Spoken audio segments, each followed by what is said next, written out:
how to add or remove members to contacts group on Samsung Galaxy S26 Ultra. So let's start the video. First of all, go to app library.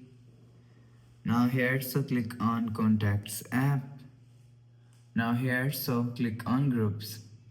So after click on groups, click on groups. So if you want to add or remove members to contacts group, so click on this three dot icon.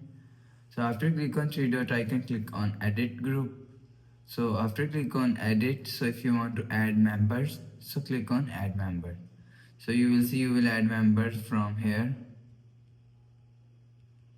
After add member, click on done. You will see your member is add. So if you want to remove members to groups, so click on this minus icon.